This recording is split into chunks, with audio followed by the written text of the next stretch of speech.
saya melihat dalam beberapa pergerakan itu dia muncul bayang-bayangnya Pak, matanya mirip. Karena saya pernah bermimpi diizinkan Allah ketemu Dajjal, entah imajinasi entah asli, tapi itu yang saya lihat di suatu pulau, persis seperti yang dikatakan hadis. Mungkin karena kita baca hadis, cinta kepada Nabi, tasdik kepada Rasul, Allah perjalankan secara rohani ke tempat itu. Jadi diizinkan Allah pas saya lihat, tapi dalam mimpi. Itu masalahnya begitu, Bapak nggak usah percaya amat mimpi saya. Cuma bagi saya cukup ini kabar dari Allah Subhanahu wa Ta'ala, karena ada hadis la tabqa minal mubasyarat, kabar gembira. Coba kabar gembira nggak boleh dijadikan sandaran. Tidak tersisa di akhir zaman kecuali mimpi yang baik. Ini mimpi ketemu Nabi ini belum ya, ketemu Dajjal, pengikut Dajjal antum ntar.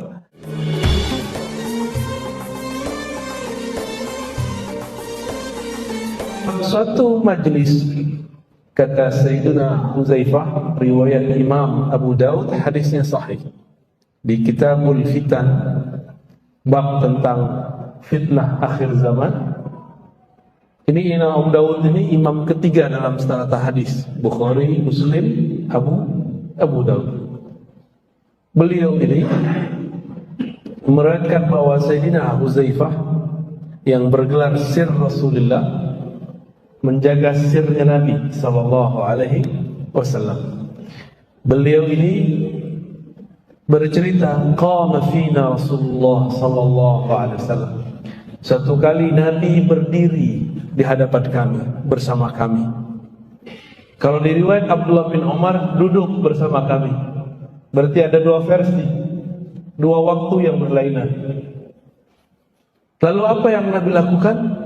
Fahaddasa, Nabi menceritakan apa yang terjadi setelah beliau wafat ini sampai akhir zaman. Panjang gak itu Pak? Panjang itu. Itu lebih dari 1 hari.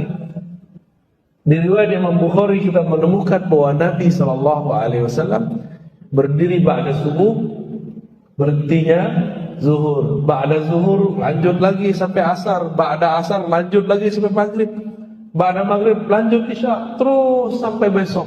Enggak tidur mereka malam hari. Nabi menurunkan ilmu tentang akhir zaman. Maka ilmu akhir zaman itu salah satu cabang ilmu terpenting di zaman ini. Jadi salah satu pilar Ahlus Sunnah. Dulu saya berhenti di bab Islam Imam Ihsan. Ternyata di hadis Imam Muslim, Nabi ditanya oleh Jibril, "Mata sa'ah?" Kapan hari kiamat? Dijawab oleh Nabi, yang ditanya tidak lebih tahu daripada yang bertanya. Terus orang itu bertanya lagi, yaitu Sayyidina Jibril, "Akhbirni an amaratiha." Kabarkan aku mengenai amarat. Apa arti amarat? Alamatnya. Wah, panas sekali Pak. Lalu Nabi kabarkan. Berarti ilmu yang diturunkan Nabi bukan ilmu mengenai kapan kiamat, ini rumus. Tapi ilmu yang diturunkan Nabi mengenai tanda-tanda kiamat.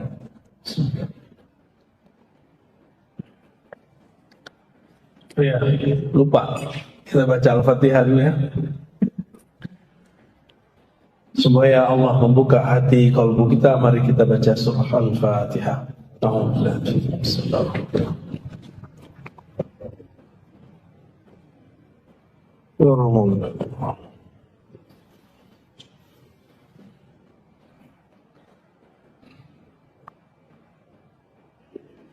Maka kita tambahkan pilar Ahlus Sunnah ini salah satunya mengetahui akhir zaman. Akhir zaman ini kita pecah jadi 2 ilmu. Pertama mengenai pergerakan menyambut akhir zaman. Yang kedua al-khilafah, kekhalifahan di akhir zaman. Dan saya sudah berulang-ulang mengatakan semua masuk ke dalam alam bawah sadar kita. Dalam hadis Nabi beliau bersabda, summa yakunu khilafah ala minhajin nubuwah. Lalu nanti akan muncul kekhalifahan yang sesuai dengan manhaj kenabian. Manhaj itu metodologi atau jalan. Nabi itu bagaimana cara beliau menggali ilmu, bukan belajar di kampus, bukan belajar di pesantren, tapi langsung dibimbing oleh Allah Subhanahu wa ta'ala. Bukan sekedar lewat mimpi, tapi dalam keadaan jaga pun Allah bimbing. Suatu kali datanglah Abu Darda kepada baginda Nabi sallallahu alaihi wasallam. Apa kata Abu Darda? Wahai Rasulullah, mata ta'tadri annaka nabi? Kapan engkau tahu bahwa engkau ini nabi? Wali bisa digituin enggak, Pak? Bisa. Apa jawaban Nabi? Nih coba lihat, Nabi itu sudah kenal dengan dirinya di saat orang-orang, anak-anak masih main. Apa kata beliau?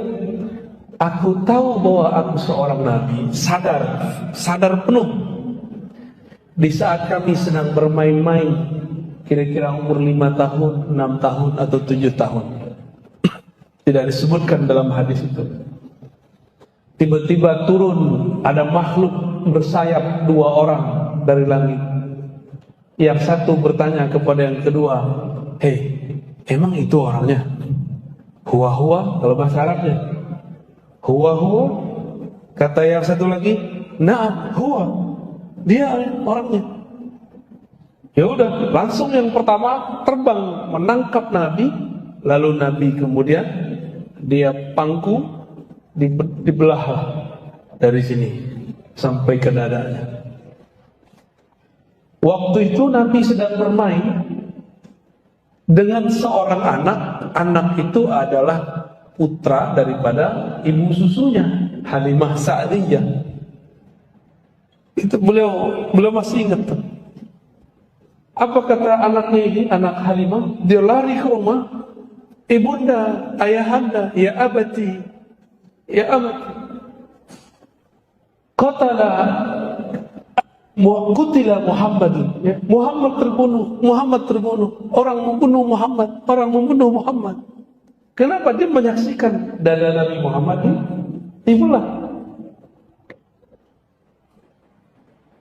Ketika ayahanda dari anak ini dan ibundanya datang, Nabi Muhammad udah main pasir lagi, Pak.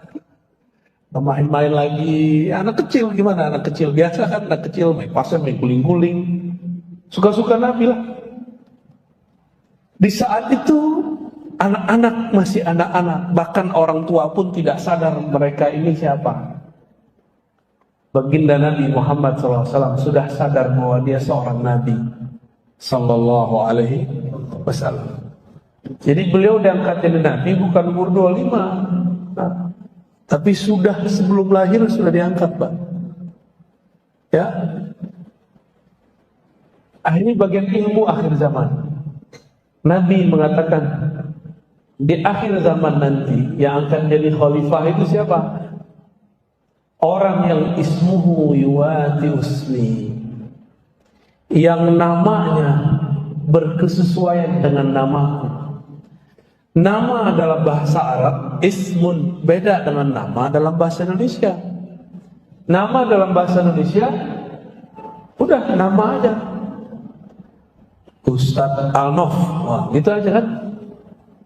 Yang ngasih siapa? Orang tuanya. Bisa telat nggak orang ngasih nama anak? Ya, berarti ada masa anak itu nggak punya nama, ada kan? Nama jasad itu, Pak. Ada nggak orang yang ganti nama? Ada. Mungkin bapak-bapak ini dulu, karena zaman-zaman SD dulu belum jelas untuk capilnya, bisa 3 kali ganti nama. Sebelum masuk SD namanya apa, pertengahan SD namanya apa, akhir namanya berubah lagi. Karena sudah jadi nama ijazah nggak bisa berubah, bisa 3 kali ganti nama, bener ya?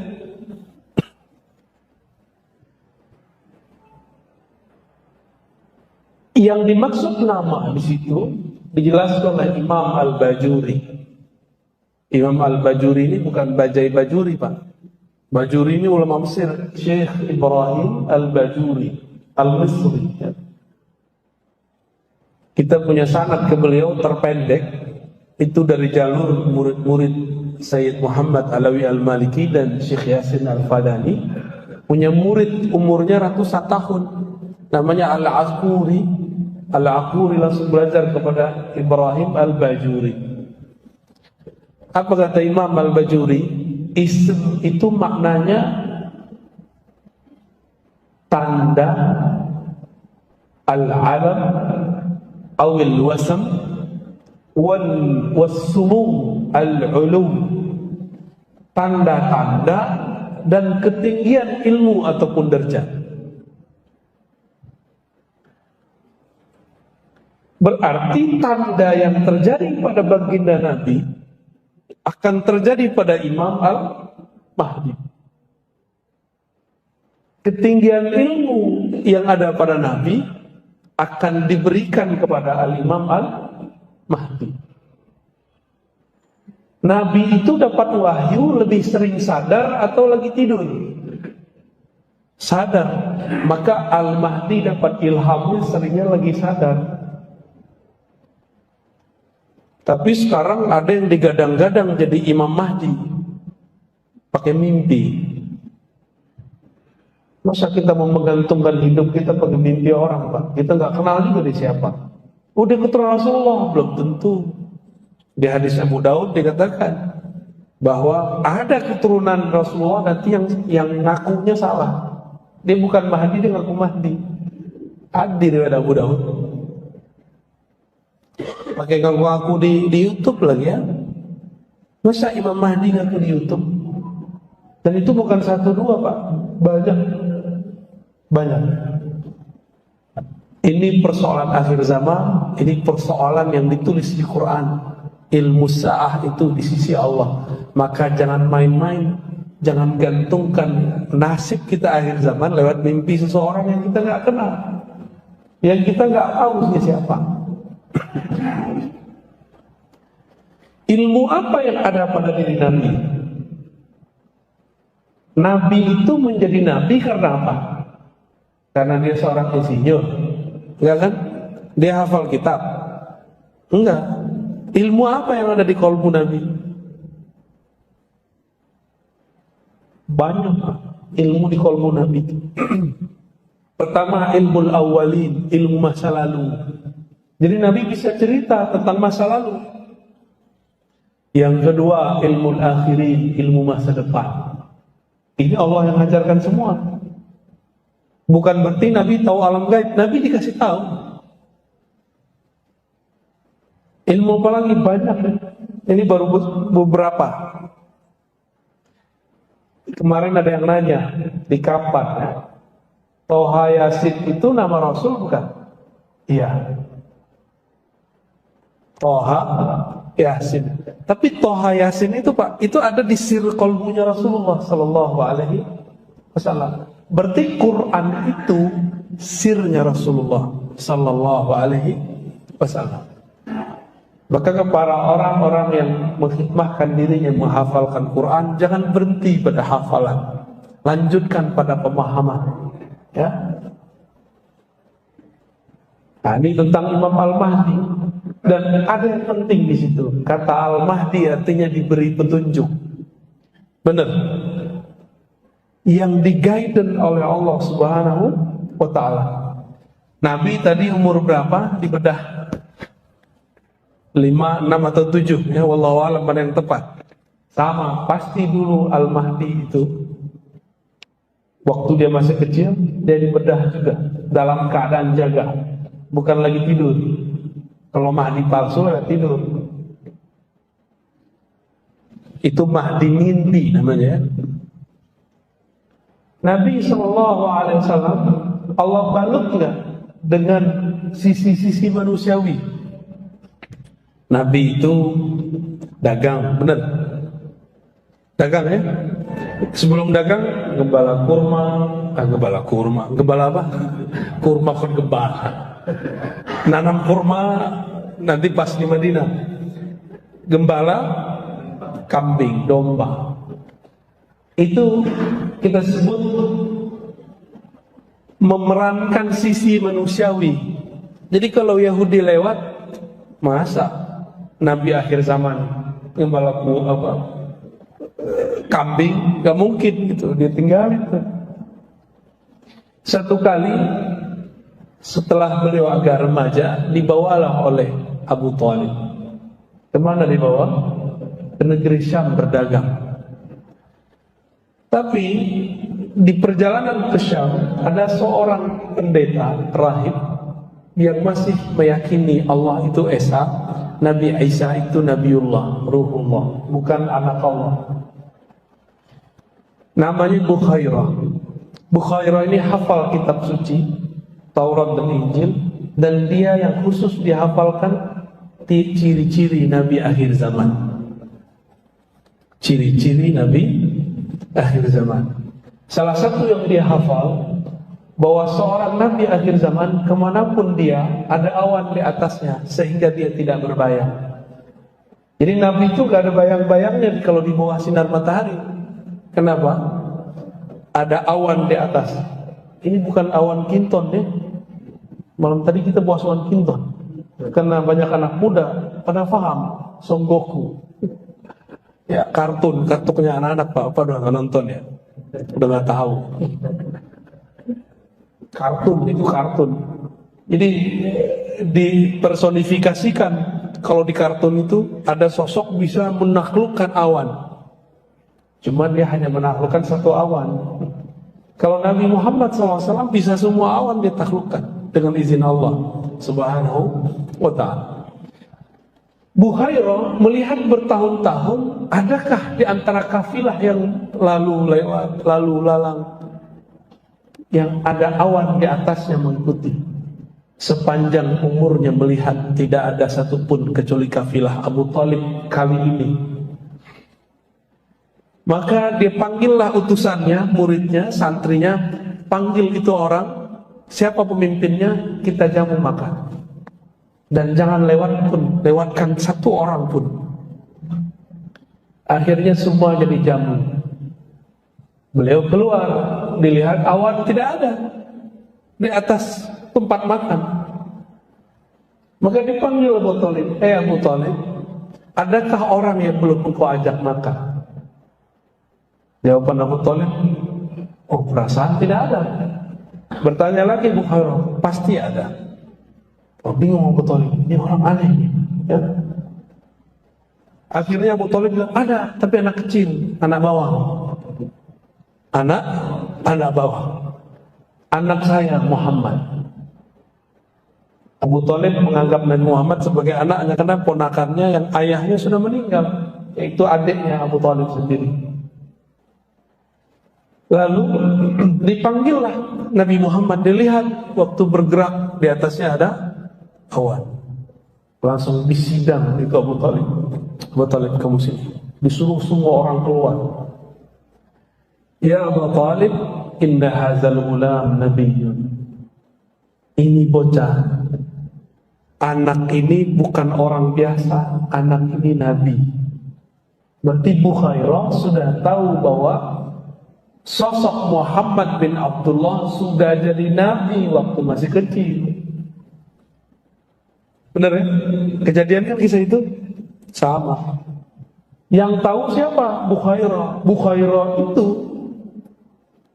wali Allah Subhanahu wa taala. Ya, kalau kita buka-buka isi kolbunya, mungkin dia juga seorang nabi tapi tidak punya kerasulan, enggak punya risalah. Di Bukhairah. Apa kata Bukhairah? Wahai Abu Thalib, tolong engkau sembunyikan, engkau jaga Muhammad. Kalau Yahudi tahu siapa dia, mereka akan membunuhnya. Maka Abu Thalib membungkus Nabi Muhammad dengan peran-peran manusia biasa seperti orang Arab biasa, sehingga tidak ketara kalau ini orang spesial. Cuma kalau mendekat kepada beliau spesial. Jadi waktu beliau digelari Al-Amin, beliau sudah nabi belum? Sudah, karena belum lahir udah diangkat jadi nabi.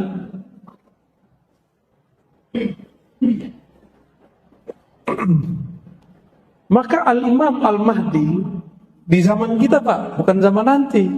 Ini zaman ini. Al-Imam Al-Mahdi itu akan mengalami hal yang sama. Dia akan dipoles oleh Allah dengan sifat-sifat manusiawi yang kira-kira orang kalau melihatnya nggak nyangka kalau dia seorang wali. Benarlah kata Imam Ibn Athaillah As-Sakandari, ya. Kata beliau, subhana man satara khususiyatahu bizawahiril basyariyah. Maha hebat Allah yang menyembunyikan keistimewaan-keistimewaannya dalam peran manusia biasa. Jadi nggak ketahuan kalau ini dia seorang wali. Seperti Nabi dulu diperankan seperti seorang biasa, orang Arab biasa, pemuda biasa. Nggak ada tuh Nabi keluar-keluar, saya Nabi loh, saya Nabi loh, gitu. Sampai ada perintah. Kayak seperti sekarang, ada yang datang ke saya, aku loh Al-Mahdi. Ada yang datang, Pak. Cuma karena jidatnya agak lebar dikit, hidungnya agak mancung dikit. Ustaz Allah masuk atau jidatnya lebar? Ada juga yang lewat YouTube. Ada yang lewat YouTube ngaku bahwa dia Mahdi, tapi belum imam. Ini kalau asli dibunuh Yahudi nggak? Dibunuh, Pak. Dibunuh pasti kalau asli itu. Jadi kita nggak usah buru-buru. Ini ilmu rahasia. Hanya orang-orang yang mengerti ilmu rahasia yang mengenal. Seperti Buhairo bertahun-tahun menunggu, akhirnya ketemu. Ya. Berarti Abu Thalib mengerti nggak Muhammad bin Abdullah adalah seorang nabi? Ngerti dia. Cuma akhirat hayatnya disebutkan dalam Sahih Bukhari tidak sempat melafazkan. Cuma di batinnya dia ingkar nggak? Dia nggak pernah ingkar. Oleh karena itu ulama berbeda pendapat mengenai status meninggal beliau. Apakah meninggal kafir atau mukmin? Ya.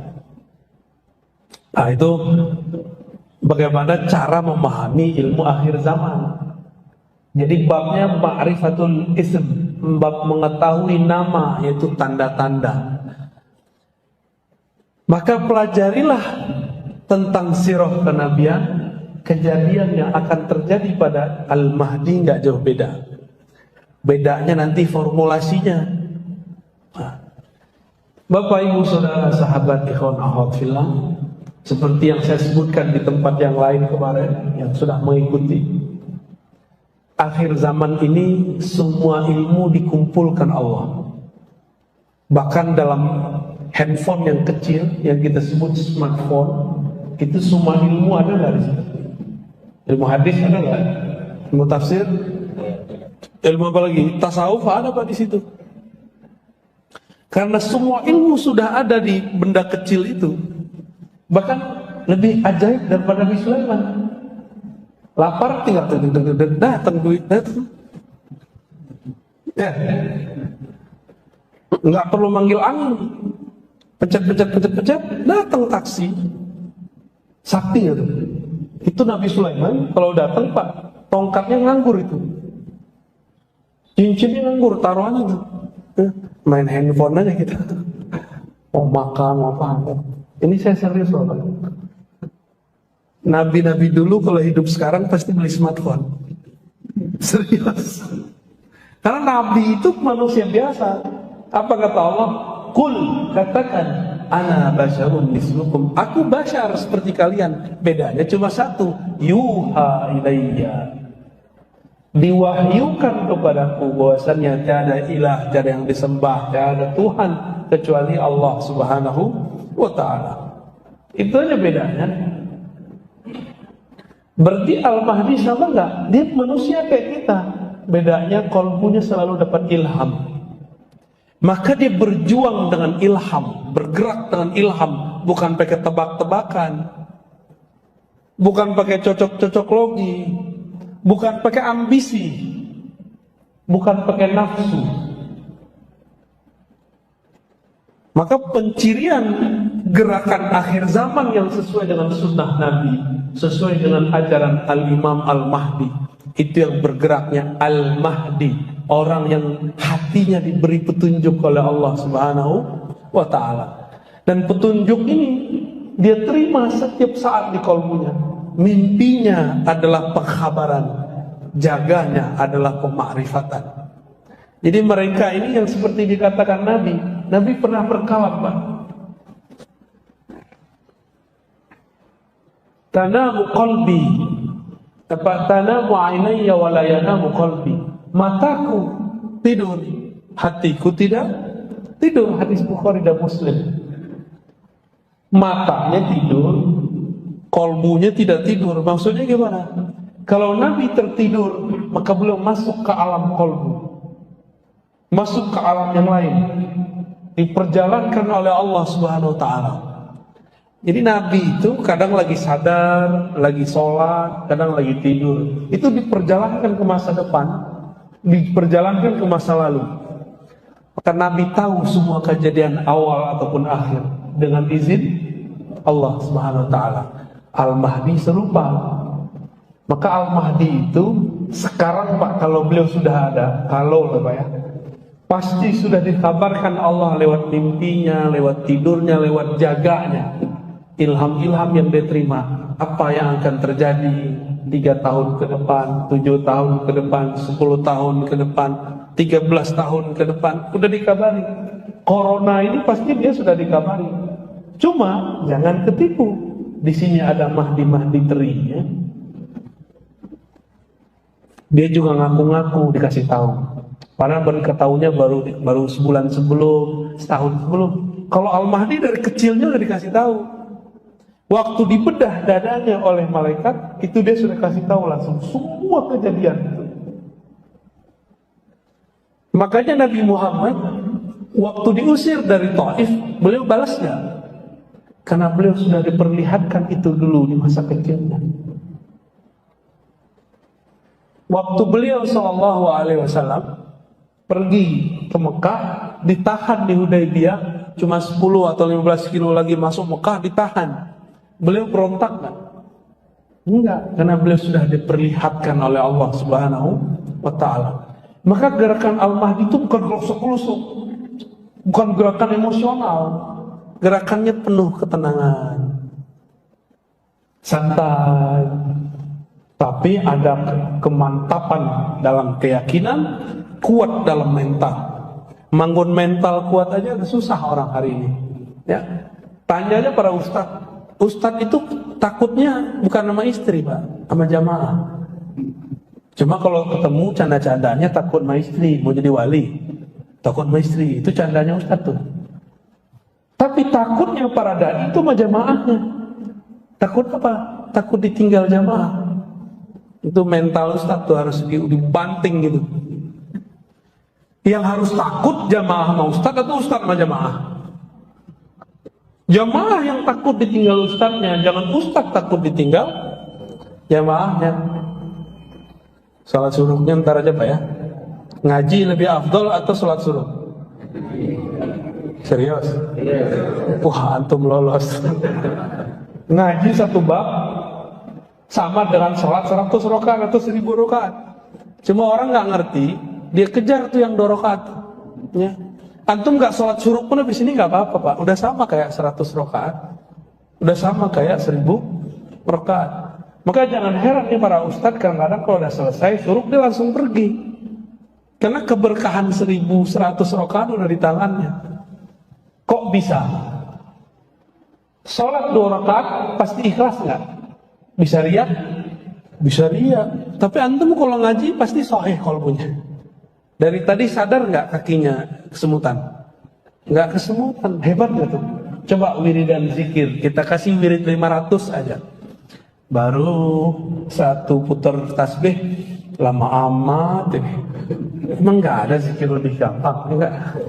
Tapi kalau ngaji mah nggak ada, tahu-tahu udah syuruk kan. Ya.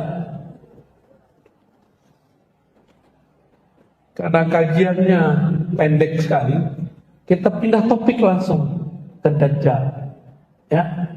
Ini Imam Mahdi clue-nya tadi. Dia bergerak dengan hidayah dari Allah, bukan tebak-tebakan, bukan emosi, bukan pakai ro'yu, bukan pakai kendaraan partai politik, Pak. Maka nggak ada gerakan kemahdian itu anti politik, anti negara, berontak tuh nggak ada. Gerakan Al-Mahdi itu tidak ada menghancurkan satu negara, nggak ada. Nanti negara udah hancur semua, baru dia muncul. Itu di hadisnya. Idza muliat al-ardu jawran. Kalau bumi sudah dipenuhi oleh jauran wa zulman, kezoliman, sehingga negara hanya tinggal namanya, batas-batasnya sudah tiada. Di saat itulah Allah izinkan Al-Mahdi muncul. Berarti lewat berontak gak? Maka sekarang jika ada pergerakan memberontak kepada negaranya, itu bukan panji-panji Imam Mahdi. Walaupun di situ ada tentara 313. Itu cuma nama 313. Ya, paham maksudnya? Udah mulai paham? Ya. Dia sebut tentaranya 313, tapi dia berontak kepada negara yang sah. Walaupun kita pro sama kelompok ini, tapi itu bukan gerakan Al-Mahdiyin. Kenapa? Gerakan Al-Mahdiyin tidak pernah berontak. Nabi pernah berontak gak di waktu di Makkah? Nabi waktu di Madinah pernah menghancurkan Mekah enggak? Dihadang, dilarang masuk Mekah, itu pun Nabi ngalah. Maka gerakan Al-Mahdi itu banyak ngalahnya.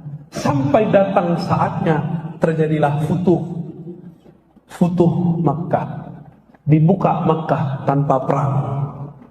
Disitulah nanti terjadi Bai'at Kubra, Bai'at besar-besaran. Gak tahu tahun kapan, Pak.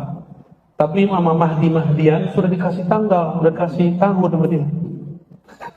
Ada yang ngasih 28, ada yang ngasih 27. Ya salah. Enggak, itu enggak sah, itu batil semua tuh. Ini Allah sudah rahasiakan, masa kita klik-klik itu ya. Serahkan rahasia itu kepada Allah.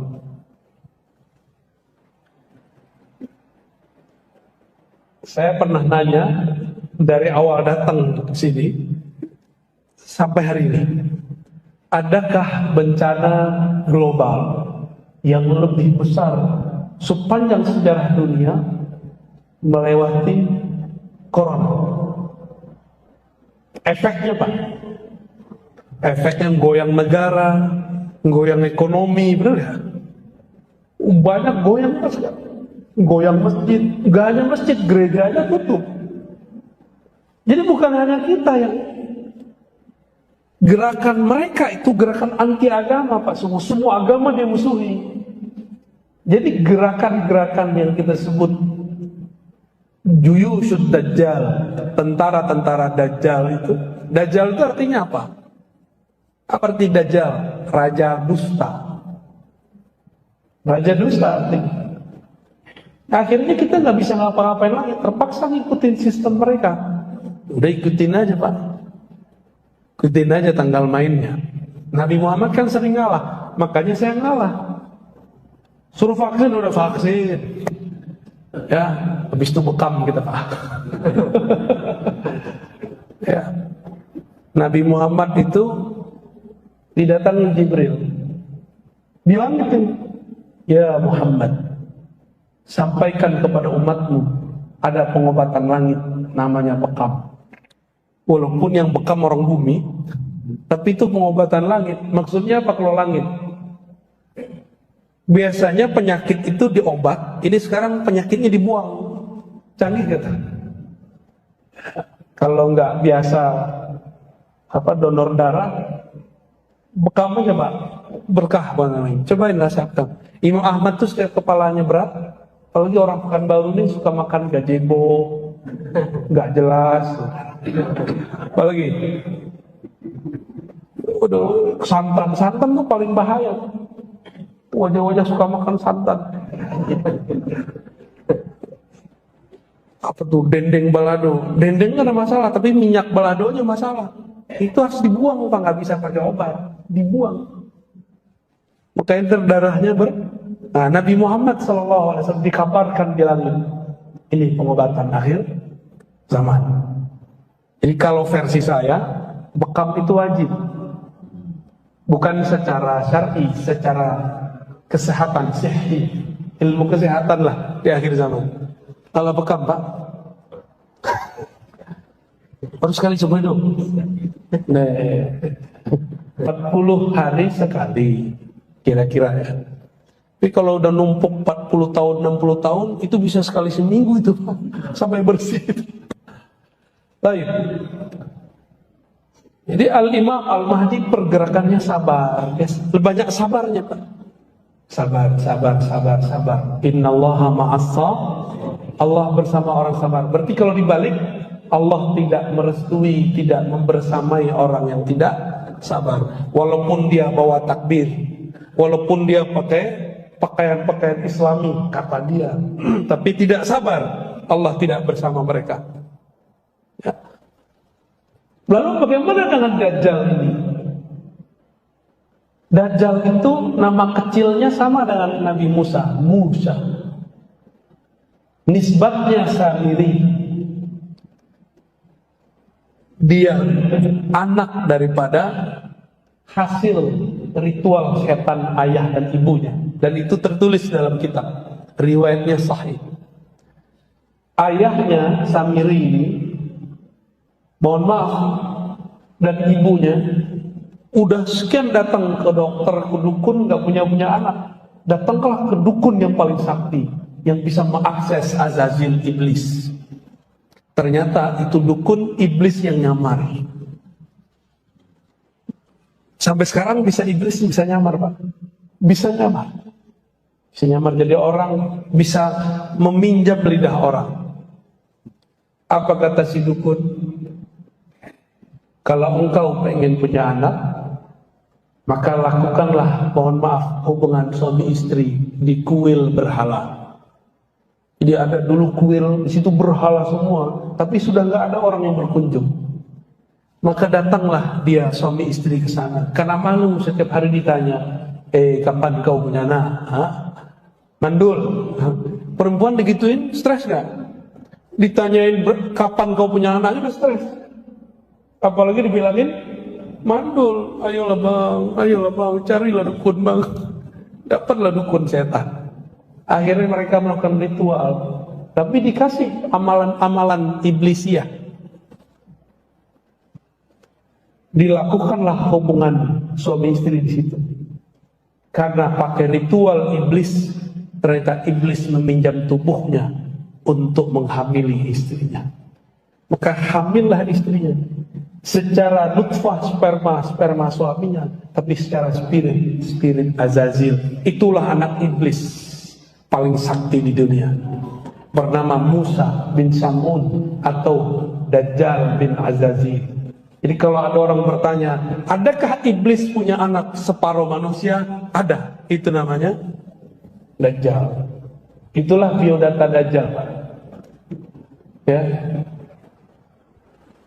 Kita kan menceritakan apa yang kita dapat aja. Yang kita nggak dapat, kita nggak bisa cerita. Waktu lahir, itu anak belean atau belean.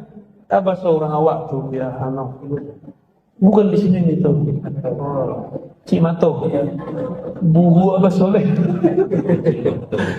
baciri matonya Pak. Jadi matanya itu kalau bahasa Semarang tuh belean. Mata itu ya bertahun-tahun, tahun pertama, kedua tuh nggak bisa buka. Skenario-nya mirip seperti dulu Banul Jan terjadi kiamat pertama bangsa jin di bumi. Allah kirimlah Jibril untuk menyelamatkan Azazil.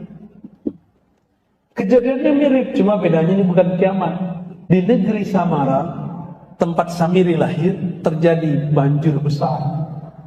Allah kirimlah Jibril bersayap 360 kanan, 360 kiri. Cepatnya bukan main, selamatkan anak Azazil. Ini skenario Allah semua, ini Allah semua yang atur, Pak. Jadi kita senyum-senyum aja, ini Allah yang atur semua. Ya, Allah lagi buat drama akhir zaman. Nah, lolosnya nih, ikut kalut atau waras. Diambillah tuh anak, nggak ketahuan ayahnya kemana. Maka Samiri sampai hari ini dia nggak tahu ayahnya di mana dan dia masih meyakini ayahnya hidup. Dibawalah ke suatu pulau seperti dulu ayahnya Samiri, ayah batinnya yaitu iblis. Dididik oleh Jibril, diajarkan zikir.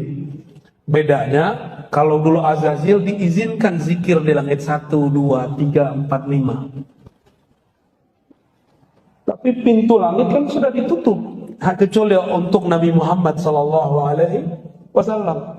Maka Azazil, anak Azazil bernama Samiri ini dilatih Ismul A'zam, Al-Ismul A'zam. Jadi Samiri ini bisa sakti karena Allah kasih nama lewat Sayyidina Jibril alaihis. Sakti dia, Pak. Binatang abadi bisa tunduk sama dia.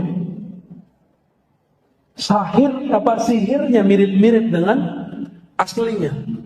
Maka dialah rajanya Sahara, ya. Orang-orang ahli sihir itu dia rajanya. Ini kok kayak asik didongengin, Pak. Ini bukan dongeng, Pak, ini asli. Ini cerita asli yang saya ceritakan.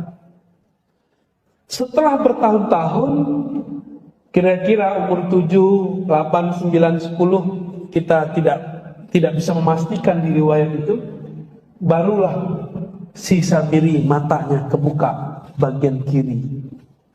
Yang kanan sampai sekarang until now masih baci, masih ada,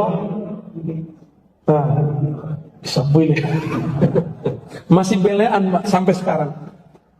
Bagian kanan. Jadi bukan seperti yang dibayangkan orang satu mata. Itu imajinasi seniman. Apalagi matanya di tengah. Itu kalau di Son Goku namanya, Pak. Yang tahu deh, babu lah nih. Tengsinhan dia dong. Nggak tahu lah namanya apa itu. Itu imajinasi, Pak. Jadi matanya tetap dua. Itu nanti jadi alamat bagi orang yang paham. Karena Samiri ini bisa nyamar. Bisa nyamar jadi muka Habib deh. Bisa nyamar jadi muka Kiai, nggak kelihatan. Tapi saya melihat dalam beberapa pergerakan itu dia muncul. Bayang-bayangnya, Pak. Matanya mirip. Karena saya pernah bermimpi diizinkan Allah ketemu Dajjal. Entah imajinasi, entah asli. Tapi itu yang saya lihat. Di suatu pulau, persis seperti yang dikatakan hadis. Mungkin karena kita baca hadis, cinta kepada Nabi, tasdik kepada Rasul, Allah perjalankan secara rohani ke tempat itu. Jadi diizinkan Allah pas saya ngeliat, tapi dalam mimpi. Itu masalahnya begitu, Bapak nggak usah percaya amat mimpi saya.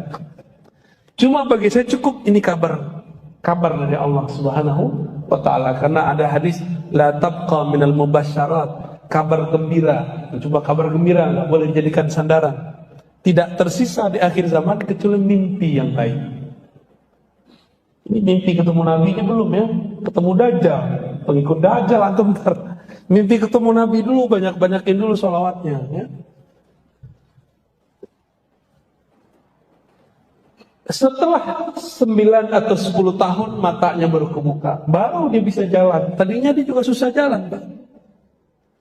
Karena dia anak Azazil. Azazil itu Allah izinkan nggak tubuhnya kekal di bumi sampai kiamat. Jadi separuh dirinya itu kekal, Pak.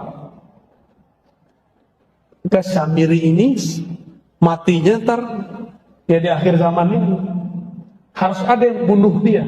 Kalau dia nggak mati-mati. Dan yang Allah takdirkan untuk membunuhnya itu adalah Nabiullah Isa. Azazil punya anak tadi Samiri. Samiri itu lahirnya diperkirakan di zaman Nabi Musa atau sebelumnya. Di zaman Nabi Isa berarti dia sudah ada atau belum? Nah, ini kita kasih tahu Pak, yang membuat konspirasi penyaliban Nabi Isa itu dia orangnya. Dia nyamar jadi seorang santri. Namanya siapa? Yudas Iskariot. Itu dia tuh orangnya. Dia bisa nyamar-nyamar. Bisa nyamar, maka nanti dia bisa nyamar jadi Imam Mahdi Pak. Ini yang saya khawatirkan. Kenapa dia mau bunuh Nabi Isa? Karena dia diberitahu oleh Jibril, nanti nasibmu berakhir di tangan Isa. Maka dia ingin merubah takdir. Gimana cara merubah takdir? Jadi usaha merubah takdir itu sudah pernah dilakukan oleh iblis dulu, gak berhasil. Anaknya coba. Ketika Nabi Isa hendak disalib, Allah selamatkan gak? Nah, dibuat skenario lain. Kan Allah yang buat dramanya, Allah lah sutradaranya, Allah yang nyusun skenarionya. Suka-suka Allah dong. Tiba-tiba Allah utus siapa untuk menyelamatkan Nabi Isa. Tapi kan gak disebutkan di riwayat siapa yang menyelamatkan Nabi Isa. Itu rahasia. Siapa sebenarnya yang menyelamatkan Nabi Isa? Lalu kemudian Nabi Isa naik ke langit gak? Pintu ke langit di bumi cuma satu Pak, Baitul Maqdis. Bukan Baitul Maqdis tempat Pak Peri kemarin. Di mana itu namanya itu? Pasar Tupah. Nah, bukan di situ.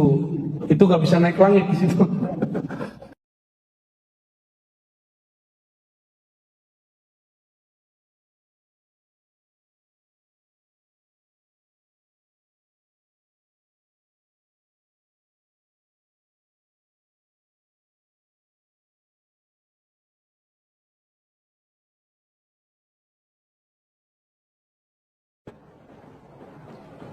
Nabi Isa dibawa oleh satu sosok yang dirahasiakan Allah ke pintu langit, yang nanti Nabi Muhammad pun naik ke langit lewat pintu itu.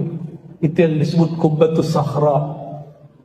Disitulah Nabi Isa naik ke atas, langsung nyampe ke langit kedua. Berarti masih hidup nggak Nabi Isa? Masih hidup.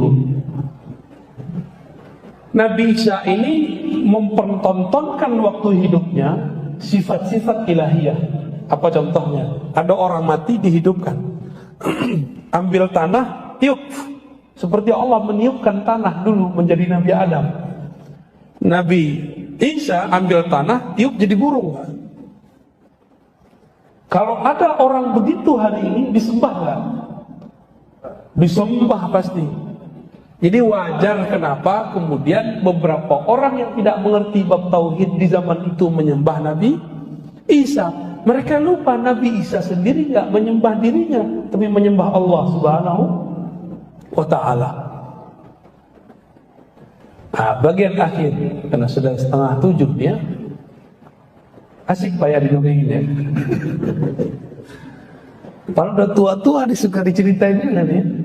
Ini tuangku aja senang diceritain ulang ya.